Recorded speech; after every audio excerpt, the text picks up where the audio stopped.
les innovations que nous voulons apporter dans le cadre des activités que nous projetons sont tributaires du concept olympique. Donc ce sont les exigences de l'olympisme.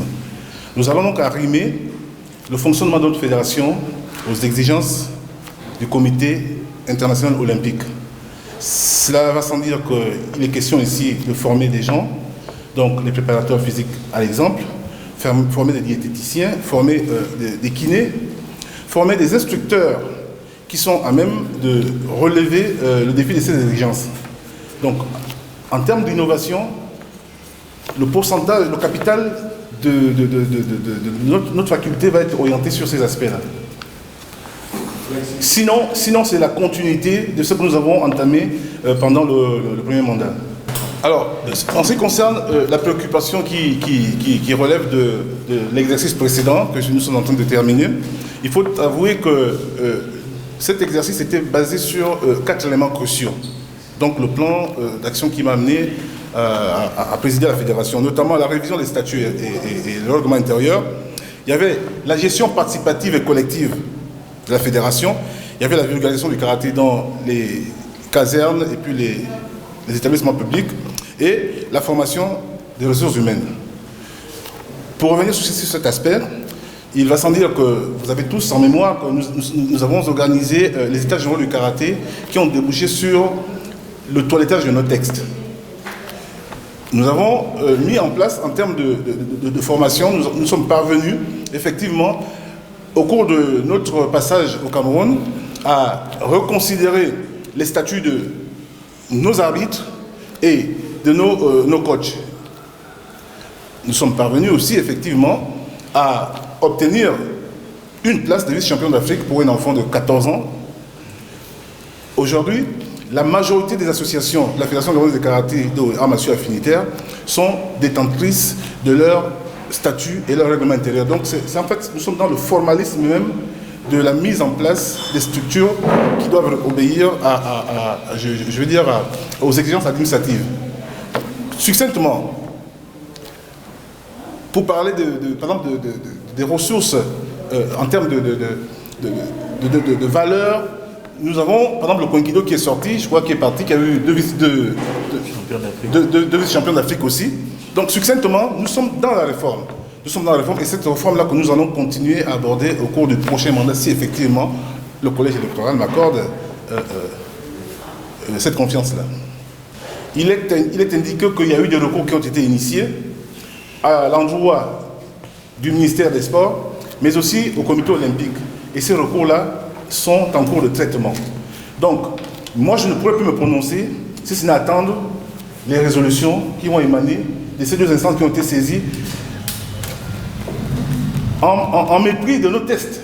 Parce qu'il est stipulé dans nos tests que le premier rempart de la gestion des conflits entre membres et le bureau fédéral, c'est d'abord la commission juridique de la fédération. Donc, je ne suis pas saisi de ce fait-là. J'ai eu l'information, j'ai été appelé au comité olympique, j'ai donné ma version des faits.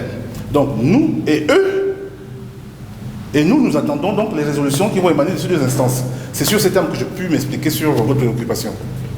Bon, mais je vais vous donner un aperçu et puis certainement décliner la question au président de la commission juridique. Nos statuts sont clairs. Le collège électoral est composé des ligues et des associations.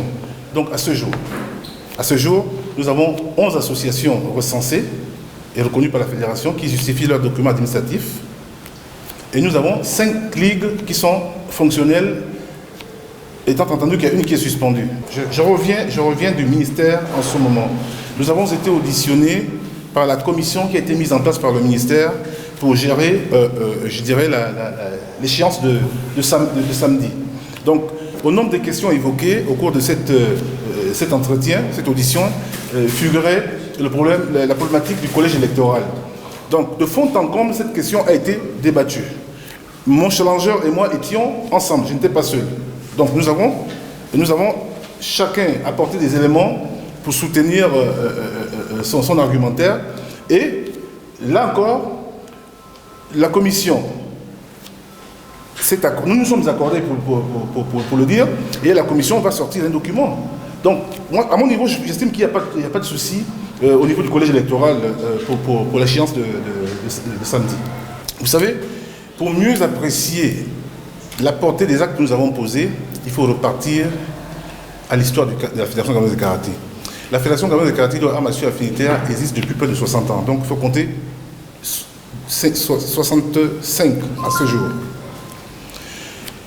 Il n'est pas aisé de le dire, mais je vais quand même vous donner des appréhensions. Vous prenez une fédération après 52 ans d'existence qui n'a aucun élément probant structurant. Pas de siège, pas de surface de tatami, pas de matériel, même pas un projet de développement durable. Vous arrivez, vous faites les états généraux.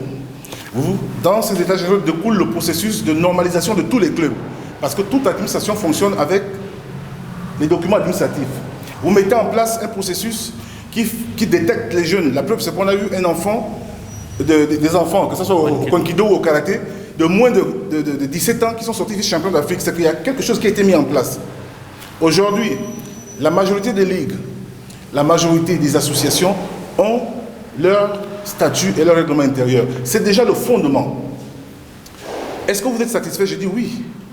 Parce que nous allons aujourd'hui sur une base qui est conduite par des orientations administratives. Sans cela, on ne peut rien faire.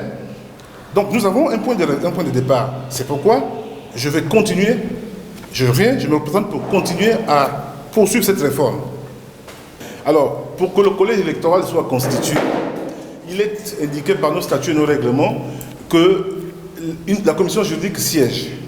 Elle siège et les membres de cette commission-là, ce sont les responsables des ligues et des associations.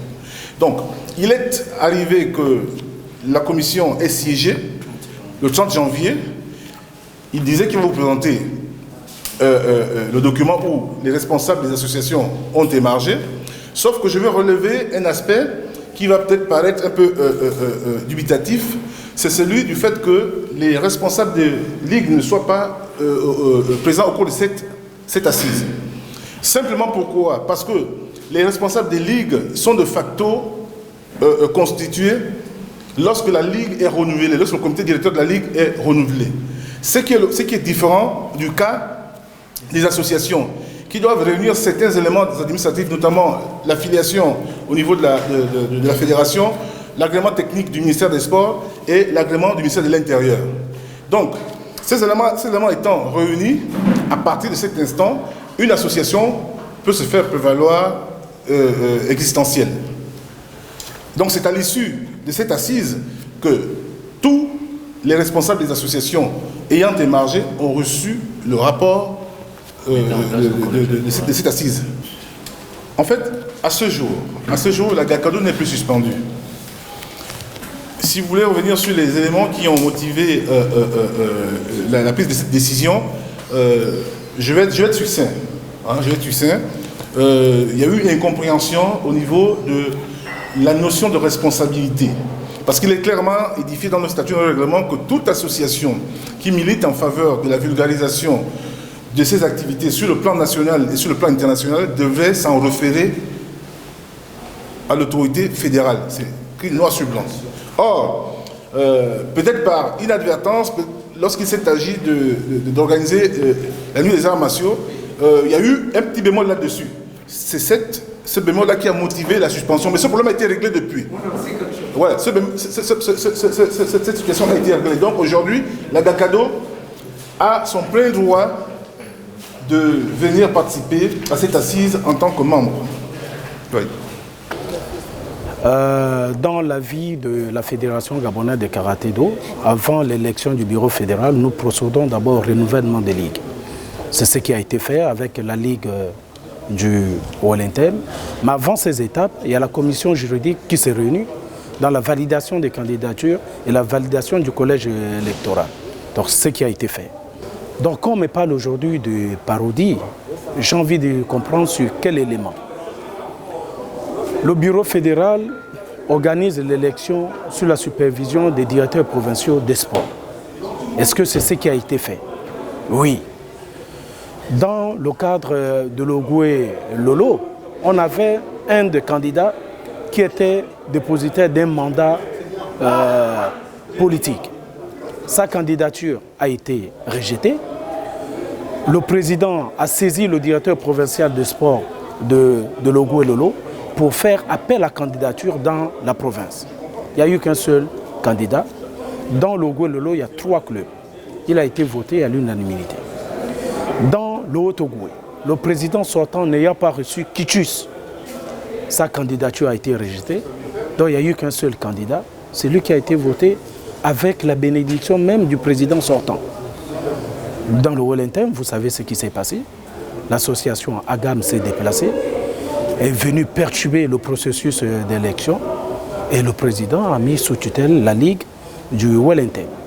C'est l'unique ligue qui a été suspendue et que nous n'avons pas pu renouveler. Mais c'est une question qui sera débattue lors de l'Assemblée générale ordinaire, parce que toutes les décisions prises par le bureau doivent être confirmées ou infirmées lors de la prochaine Assemblée. Donc c'est ce qui va se faire, puisqu'elle a été suspendue pour 6 mois. Mais l'Assemblée pourra dire qu'on va lever cette sanction et tout de suite après l'élection, on ira procéder au renouvellement de la Ligue du Wellington. Donc tout s'est fait dans les règles de l'art.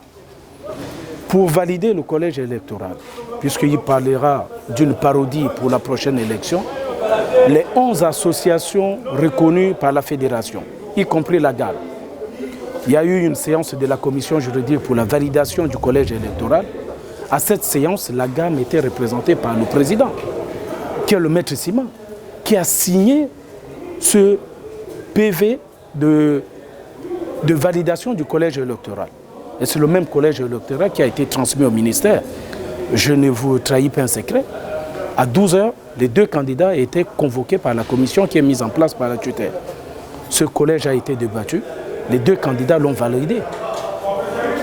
Maintenant, le thème de parodie, j'aimerais que le président de la GAM, qui est le détenteur de ce thème, il en sait ce qu'il met à l'intérieur. Je ne peux pas revenir sur ce thème.